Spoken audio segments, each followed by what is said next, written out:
Welcome back to the MSMB Networks Week in Review. As always, my name's Christopher, and we're bringing you the latest tech news which affects your digital world. Today we have a lot to talk about, especially regarding Apple, Facebook, and many laws that are changing the way you interact with your cell phone and the internet.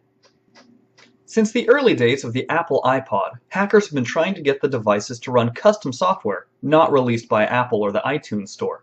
This process is called jailbreaking, and allows anyone to run code that they downloaded from almost anywhere online. Well, as you can imagine, Apple doesn't really like this idea and have tried to make jailbreaking as hard as possible with every successive release of their iOS operating system. Recently, they released their 6.1 operating system, which they touted as the most secure they've ever made. Well, unfortunately, within an hour of the new software's release, hackers had released a tool that allows anyone to jailbreak their device, whether it's your iPad, iPhone, or iPod, almost without doing or knowing anything. You connect your computer to your iPhone, click a button, and away you go. It's interesting to see the cat and mouse game between hackers and the big corporations, and we're very interested to see where this goes in the future and what steps both sides will take to make sure that the devices either remain as closed as possible or as open to all as they can be. The Federal Communications Commission, or FCC, is the group responsible for regulating all of the wireless spectrum around us. That means what radio stations can broadcast on what frequency, how cell phone providers can divvy up the spectrum, how satellite television works, so on and so forth. Recently, the FCC has started listening to several grassroots organizations who have called for the FCC to put together a free, public, and nationwide wireless to allow everyone to get online. Now, I think this is fantastic, not just because I support the idea of giving internet access to everyone, but also because the FCC is actually listening and is drafting a proposal to Congress to investigate how much it would cost and the potential benefits of providing wireless internet access to basically every home in America. We look forward to seeing how this turns out, and we really hope this gains some traction in the US Congress. The movie and music industry of America has reported record losses owing to online piracy. They say that people every day are downloading movies, music, documents, all sorts of things that they should be paying lots of money for. And their method to combat this piracy is to lobby Congress to raise penalties for doing so, for spending thousands and thousands and thousands of dollars to punish people they catch downloading, so on and so forth. Well, recently on Twitter, we announced that we had a new Hero of the Week, and we're very happy to say that Wizards of the Coast, the producers of the Dungeons & Dragons line of role-playing games, has taken a very different approach. They've seen the repeated number of reports and statistics that say that if people are given a low-cost or what they consider reasonable alternative to downloading, they'll do it. As such, they have rescanned and remastered all of the old 1st and 2nd edition D&D content and have released them in PDF form online for a very inexpensive rate, just a few dollars a book.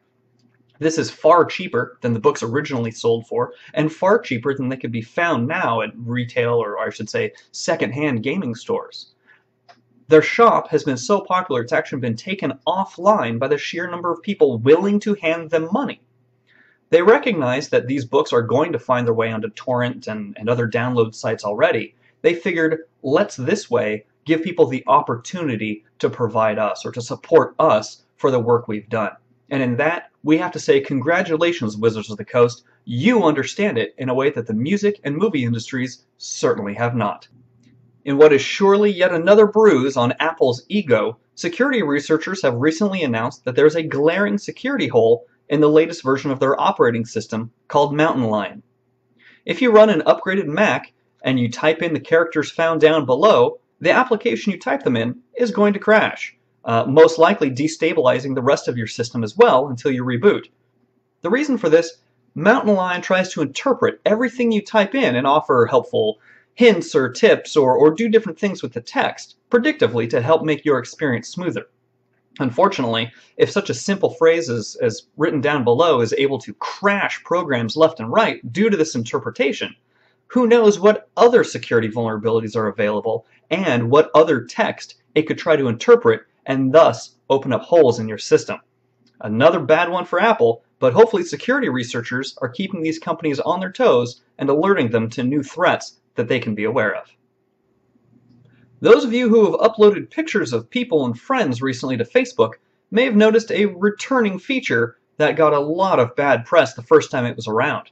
Basically, Facebook is now guessing who your other friends are in a picture, and by default, your security settings allow them to do this. Basically, this suggestive friend tagging was so controversial the first time they actually had to remove it because of so many people complaining. Well, they've slipped it in again, this time they say with more technological improvements to enhance the user experience. What's most important, if you value your privacy, go into your security settings and disable anything relating to picture tagging that you don't specifically set up. You can find more information at a link found down below, but really this is yet another example of Facebook really ignoring users' privacy in favor of collecting more data. For years now, if you've had a smartphone or even most dumb phones, you were locked into a particular carrier. For a long time, Motorola could only be used on AT&T, so on and so forth. Well, recently there's come up the idea of unlocking your phone and the ability to move, say, your iPhone from AT&T to Verizon, to T-Mobile, or Metro PCS, or whatever. Well, unfortunately, a Library of Congress decision has quashed the idea that you can now unlock your phone, saying that even if you own the phone outright, you don't actually own the information, the software that runs on it that allows it to connect to whatever corporate network. You're actually only renting it. This decision has sweeping implications, and it means that, as of last week, you can't unlock your phone anymore. Not to worry, though, it only carries a hefty fine of a few $1,000s or months of jail time if you're found and convicted of unlocking your phone. There's a great link down below which explains why this is important, why this is so backwards, and what can be done to fix this, that we highly encourage everyone to read. It really is in your best interest whether you have an unlocked phone or not. That about wraps up this week in review. As always, my name's Christopher for MSMB Networks, where every week we're bringing you the latest news which affects your digital and online world. If you found today's episode interesting, please feel free to click the like button and hit subscribe if every week you'd like to be informed when we release a new video. We'd like to thank you for watching, and make sure to check out all the links to the stories we talked about down below in the video description, and feel free to leave a comment if you feel so inclined. Thanks for watching. We are MSMB Networks, managing systems for managing business. Like us on Facebook, join us on Twitter, and of course, subscribe to this, our new YouTube channel. Thanks for watching.